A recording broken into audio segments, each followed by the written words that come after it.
ವಿರಾಮದ ನಂತರ ಕಾರ್ಯಕ್ರಮಕ್ಕೆ ಮತ್ತೆ ಸ್ವಾಗತ. ಡಾಕ್ಟರ್, ನೀವು ಹೇಳಿದ್ರೆ ಈಗ ಹೃದ್ರೋಗಿಗಳು, ಡಯಾಬಿಟಿಸ್ ಪೇಷಂಟ್ಸು, ಪ್ರೆಗ್ನೆಂಟ್ ವುಮೆನ್ನು, ಮಕ್ಕಳು ಇವ್ರು ಯಾರು ಕೂಡ ಮಾಡಬಾರ್ದು ಉಪವಾಸ ಅಂತ. ಇನ್ ಕೇಸ್ ಅವರು ಕೂಡ ಒಂದು ಶ್ರದ್ಧೆ ಭಕ್ತಿಯಿಂದ ಶಿವನನ್ನು ಒಲಿಸ್ಕೊಳ್ಳೋ ನಿಟ್ಟಿನಲ್ಲಿ ಉಪವಾಸ ಮಾಡಲೇಬೇಕು ಅಂತ ಹೊರಟ್ರೆ ಯಾವ ರೀತಿ ಅವ್ರಿಗೆ ತೊಂದರೆಗಳಾಗಬಹುದು? ಎಕ್ಸಾಕ್ಟ್ಲಿ. ಈಗ ನೋಡಿ, ಸಿಂಪಲ್ ಮಧುಮೇಹಿ ನಾವು ಒನ್ಸ್ ಇನ್ 4 hours ತಿನ್ನಲೇಬೇಕಪ್ಪ, ಯಾಕಂದರೆ ನಿನ್ನ ಮೆಟಬಾಲಿಸಮ್ ಹ್ಯಾಂಪರ್ ಆಗುತ್ತೆ, ಶುಗರ್ ಅಬ್ಸಾರ್ಪ್ಷನ್ ಲೆವೆಲ್ಸಲ್ಲಿ ಪ್ರಾಬ್ಲಮ್ ಆಗುತ್ತೆ, ಆಮೇಲೆ ಇನ್ಸುಲಿನ್ ಲೆವೆಲ್ಸ್ ಇಂಪೇರ್ ಆಗುತ್ತೆ, ಇವೆಲ್ಲ ಸಿಂಪಲಾಗಿ ಹೇಳ್ತೀವಿ.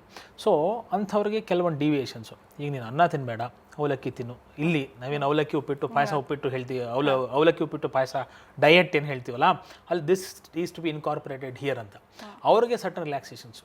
ನೀವು ಅವಲಕ್ಕಿನ ತಿನ್ನು, ಸ್ವಲ್ಪ ಹಾಲನ್ನು ಕುಡಿ, ಉಪವಾಸ ಮಾಡ್ತಕ್ಕಂಥ ನಿರಾಹಾರ ನಿರ್ಜಲ ನೀನು ಮಾಡಬೇಡ. ತುಂಬ ಲಘುವಾಗಿರ್ತಕ್ಕಂಥ ಆಹಾರ, light compatible foods, easily digestible foods ಅಂತ ಕರಿತೀವಿ. ಗುರು ಆಹಾರ ಅಂದರೆ ಭಾಳ ಹೆವಿ ಫುಡ್ಸ್ ಅಂತ, ಅದನ್ನು ಸೇವನೆ ಮಾಡಬೇಡ. ಸಾಮಾನ್ಯವಾಗಿ ಹಬ್ಬ ಅಂದರೆ ಏನಾಗುತ್ತೆ, ಭಕ್ಷ್ಯ ಭೋಜ್ಯಾದಿಗಳನ್ನು ಪಾಯಸದಿಂದ ಹಿಡಿದು, ಹೋಳಿಗೆಯಿಂದ ಹಿಡಿದು, ಭಕ್ಷ್ಯಗಳಿಂದ ಹಿಡಿದು, ಬೋಂಡ ಬಜ್ಜಿವರೆಗೂ ಹಿಡಿದು, ಚಿತ್ರಾನ್ನವರೆಗೂ ಹಿಡಿದು, ಮೊಸರಿವರೆಗೂ, ತುಪ್ಪದಿಂದ ಹಿಡಿದು ಅತಿ ಗುರು ಆಹಾರಗಳನ್ನು ನಾವು ಸೇವನೆ ಮಾಡ್ತಾ ಬರ್ತೀವಿ. ನಾಳೆ ಬರ್ತಕ್ಕಂಥ ಯುಗಾದಿಗೆ this is more fit. Ugadi ಬಂದ ತಕ್ಷಣ ವರ್ಷದೊಡ್ಕೊಲ್ಲಿ ಅತಿ ಗುರು ಭೋಜನವನ್ನು ಒಬ್ಬ ಶ್ರೀಸಾಮಾನ್ಯ ಮಾಡ್ತಕ್ಕಂಥದ್ದು, ಹೋಳಿಗೆ ಊಟವನ್ನು ಪ್ರತಿಯೊಬ್ಬರು ಮಾಡಲೇಬೇಕು ಅಂತ ಬಯಸ್ತಕ್ಕಂಥದ್ದು. ಯಾಕಂದರೆ ಯುಗದ ಆದಿ. ಸೊ ನೆಕ್ಸ್ಟ್ ಒಂದು ಇಯರ್ನ ನೀವು ವೆಲ್ಕಮ್ ಮಾಡುವಾಗ ಚೆನ್ನಾಗಿ ಗುರು ಆಹಾರವನ್ನು ಸೇವನೆ ಮಾಡ್ತಿರ್ತೀರಿ. ಅದಕ್ಕೂ ಕೂಡ ಪೂರ್ವ ಸಿದ್ಧತೆಯಾಗಿ ಶಿವರಾತ್ರಿಯಲ್ಲಿ ಫಾಸ್ಟ್ ಮಾಡ್ಕೊಳ್ಳಿ. ಸಿಂಪಲ್ ನೋಡಿ ಲಾಜಿಕ್ ಹೇಗೆ, ನೀವೊಂದು 400 ಕಿಲೋಮೀಟರ್ ಕಾರ್ ಓಡಿಸ್ಬೇಕು ಅಂದರೆ 200 ಕಿಲೋಮೀಟರ್ ಆದಮೇಲೆ ಸ್ವಲ್ಪ ಹೊತ್ತು ನಿಲ್ಲಿಸ್ಬಿಡ್ತೀವಿ ಕಾರ್ನ. ಯಾಕಂದರೆ ಇಂಜಿನ್ ಸ್ವಲ್ಪ ಕೂಲ್ ಆಗಲಿ, ಅದಕ್ಕೆ ರೆಸ್ಟ್ ಕೊಡೋಣ. ನಶ್ವರ ಕೃತಕವಾಗಿರ್ತಕ್ಕಂಥ ಪರ್ಮನೆಂಟ್ ಇಲ್ಲದೇ ಇರತಕ್ಕಂಥ ಒಂದು ಇಂಜಿನ್ಗೆ ನಾವು ರೆಸ್ಟ್ ಕೊಡಬೇಕು ಅಂದರೆ 24/365 into 100 years ನಡೀತಕ್ಕಂಥ ಈ ಶರೀರಕ್ಕೆ ರೆಸ್ಟ್ ಬೇಕೇ ಬೇಕು. ಉಪವಾಸ is nothing but giving all internal organs a simple rest. ಕೆಲವೊಂದ್ಸಲಿ ಸಜಲ ಉಪವಾಸ ಅಂತ ಕರಿತೀವಿ. ಅಂದರೆ ಪಾನಕ ಕುಡಿತಕ್ಕಂಥದ್ದು, ಎಳ್ನೀರು ಕುಡಿತಕ್ಕಂಥದ್ದು, ನೀರು ಕುಡಿತಕ್ಕಂಥದ್ದು, ಹಾಲು ಕುಡಿತಕ್ಕಂಥದ್ದು, ಇವೆಲ್ಲ ಭಾಳ ಸಾತ್ಮ್ಯ. ಆಮೇಲೆ ಯಾವುದೇ ಈಗ ಸತ್ವ ಅಥವಾ ಮನಸ್ಸು ಚಿತ್ತೈಕಾಗ್ರತೆಗೆ ಹೋಗಬೇಕು, ಕಾನ್ಸಂಟ್ರೇಷನ್ ಮಾಡೋಕ್ಕೆ, ನಮ್ಮನ್ನು ನಾವು ನಮ್ಮ ಮನಸ್ಸಿನಲ್ಲಿ ಹಿಡಿದಲ್ಲಿ ಇಟ್ಕೊಳ್ಳೋಕ್ಕೆ. ಅಂದರೆ I am fit to take the responsibility of anything that comes ahead in my life ಅಂತಕ್ಕಂಥ ಒಂದು ಚಾಲೆಂಜಿಗೆ. ಅಯ್ಯೋ ನಾನು ಅದು ಮಾಡ್ಬಿಡ್ತೀನಿ, ಇದು ಮಾಡ್ಬಿಡ್ತೀನಿ. ಫಸ್ಟ್ ನಿನಗೆ ನೀನು ಕಂಟ್ರೋಲ್ ಮಾಡ್ಕೊ. ನೀನು ಆಹಾರ ಪದ್ಧತಿ ಭಾಳ ಅವರು ವಿಸ್ತೃತವಾಗಿ ಹೇಳಿದರು. ದುಡ್ಡಿದೆ, ಅಡುಗೆ ಮನೇಲಿ ಖಾದ್ಯಗಳಿದೆ, ತಿನ್ನುವಂಥ ಯೋಗ್ಯತೆ ಇದೆ, ಎಲ್ಲ ಇದ್ದು ಬೇಡ ಅನ್ನೋದಿದೆಯಲ್ಲ, that is real art of healthy living ಅಂತ. ಏನೂ ಇಲ್ಲ, ಡಿಪ್ರೈವೇಷನ್ನು, ಸ್ಟಾರ್ವೇಷನಿಂದ ಸಾವಿರಾರು ಜನ, ಲಕ್ಷಾಂತರ ಜನ ಭಾರತ ದೇಶದಲ್ಲಿ, ಜಗತ್ತಲ್ಲಿ ಇದ್ದಾರೆ. ಅವರು ನಾವು ಉಪವಾಸದ ಬಗ್ಗೆ ನಾವು ಮಾತಾಡೋದಿಲ್ಲ. ಎಲ್ಲನೂ ನೀನು ಸಶಕ್ತನಾಗಿದ್ದು ನೀನು ಅದನ್ನು ಉಪವಾಸ ಮಾಡಿದ್ರೆ ನೀನು ನಿನ್ನ ಇಂದ್ರಿಯಗಳನ್ನು ಗೆಲ್ತಕ್ಕಂಥ ಶಕ್ತಿ, ಸಮರ್ಥತೆ ನಿನಗೆ ನೀನು ಜಾಸ್ತಿ ಮಾಡ್ಕೊತಾ ಇದೆಯಾ. You are giving a self command to your self to retune your body, to train the body for the next days to come ಅಂತಕ್ಕಂಥದ್ದು. In a longer perspective of healthy life, this ಉಪವಾಸ is a therapeutic medical diet ಅಂತಕ್ಕಂಥ ಮಾತು. Okay ಅಮೃತ ಅವರೇ, ಈಗ ನಾವು ಫಲಾಹಾರ ಅಂತ ಏನು ಮಾತಾಡ್ತಾ ಇದ್ವಿ, ಈಗ ಗೋಧಿ ತಿನ್ನಬಾರ್ದು, ಅಕ್ಕಿ ತಿನ್ನಬಾರ್ದು, ಫ್ರೂಟ್ಸ್ ಮಾತ್ರ ತಿನ್ನಬೇಕು, ಜೊತೆಗೆ ಅವಲಕ್ಕಿ ಉಪ್ಪಿಟ್ಟು ಕಾನ್ಸೆಪ್ಟ್ ಏನು ಡಾಕ್ಟರ್ ಕೂಡ ಹೇಳಿದ್ರು. ಸೊ ಇದೆಲ್ಲ ತಿನ್ಕೊಂಡು ಉಪವಾಸ ಮಾಡೋದ್ರಿಂದ ಅದು ನಿಜಕ್ಕೂ ಉಪವಾಸ ಅಂತ ಅನ್ಸ್ಕೊಳತ್ತಾ? ನೋಡಿ, ಉಪವಾಸ ಅಂದರೆ ಇವಾಗ ನಾವು ಎಂಥ ಉಪವಾಸ ಮಾಡ್ತಿರೋರು, ನಾವು ಶಿವನ ದೇವಸ್ಥಾನಕ್ಕೆ ಹೋಗ್ತೀವಿ, ಅಲ್ಲಿ ತೀರ್ಥ ಕೊಡ್ತಾರೆ, ಹೌದು, ಸೇವಿಸ್ತೀವಿ.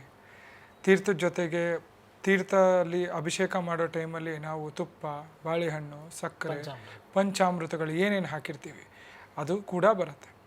ಆದ್ದರಿಂದ ಇವರು ಡಾಕ್ಟ್ರ್ ಹೇಳ್ದಂಗೆ ಎಲ್ಲವನ್ನು ಅವರೊಂದು ಪದ ಉಪಯೋಗಿಸಿದ್ರು, ನೀರು ಆಹಾರ ನೀರು ಜಲ ಅಂತ. ಆ ರೀತಿ ಎಲ್ಲ ಬಿಟ್ಟಿರೋಕ್ಕಾಗದೇ ಇರುವಂಥವ್ರಿಗೆ ಹಾಲು, ಹಣ್ಣು, ಬೆಂದಿಲ್ಲದೆ ಇರೋ ವಸ್ತುಗಳು, ಇದನ್ನು, ಯಾಕೆಂದರೆ ದೇವರಿಗೆ ನಮ್ಮ ಶಿವ ಗುರುಭೋಜನ ಅಂತ ಏನಂದ್ರು, ಶಿವ ಒಬ್ಬಟ್ಟಿಗಿಂತ ಅವನ ಹಾಲು ಪ್ರಿಯ, ಹಣ್ಣು ಪ್ರಿಯ.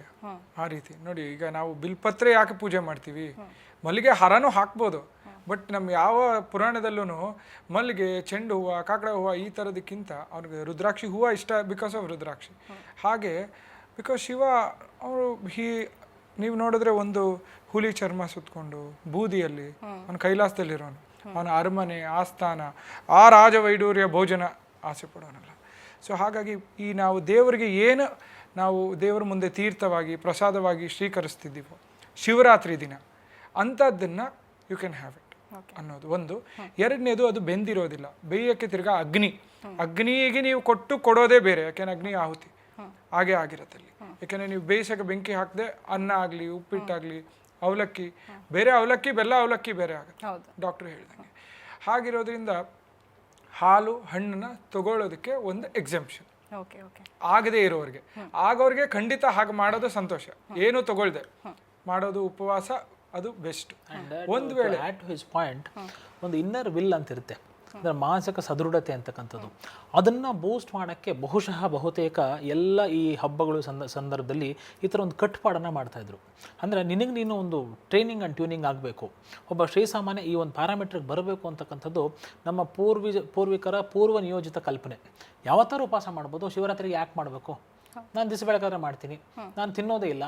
ನೀವು ಯಾವಾಗ ಬಯೋಲಜಿಕಲ್ ಕ್ಲಾಕ್ನ ನಾವೇ ಹ್ಯಾಂಪರ್ ಮಾಡ್ಕೊಂಡ್ಬಿಟ್ರೆ, ಪ್ಯಾಲೋ ರಿಫ್ಲೆಕ್ಸ್ ನಮಗೆ ಗೊತ್ತಲ್ವಾ, 10 ದಿವಸ ನಾಯಿಗೆ ಬೆಲ್ ಹೊಡೆದ್ಬಿಟ್ಟು ಊಟ ಹಾಕಿದ್ರೆ 11 ದಿವಸ ಬೆಲ್ ಹೊಡೆದ್ರೆ ಲಾಲಾಸ್ರಾವ ಬರುತ್ತೆ, ಅದು ಊಟ ಅಪೇಕ್ಷಿಸುತ್ತೆ, ನಾವು ಊಟ ಕೊಟ್ಟಿಲ್ಲ ಅಂದ್ರೆ ಜೊಲ್ಲು ಬರುತ್ತೆ.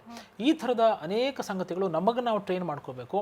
ನಮ್ಮ ಇನ್ನರ್ ಕಾನ್ಷಿಯಸ್, ನಮ್ಮಲ್ಲಿ ಒಳ್ತಕ್ಕಂಥ ಅಂತರಾತ್ಮ ಅಂತ ಏನು ಕರಿತೀವಿ, ಅದನ್ನು ಶುದ್ಧಿ ಮಾಡಿಕೊಂಡ್ರೆ ಪರಮಾತ್ಮನ ಶುದ್ಧಿ. ಬಸವಣ್ಣವರು ಇದನ್ನೇ ಹೇಳಿರೋದು.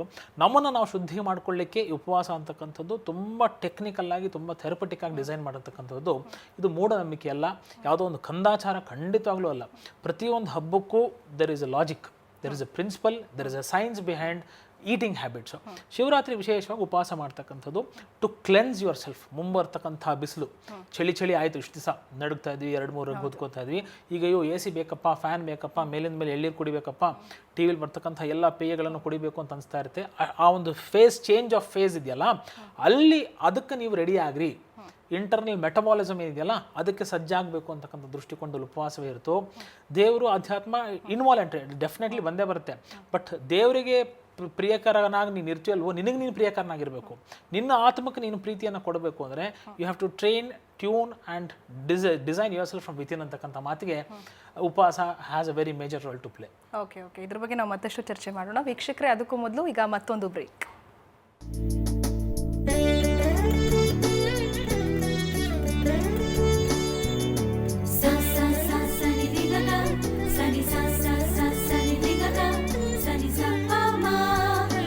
Sani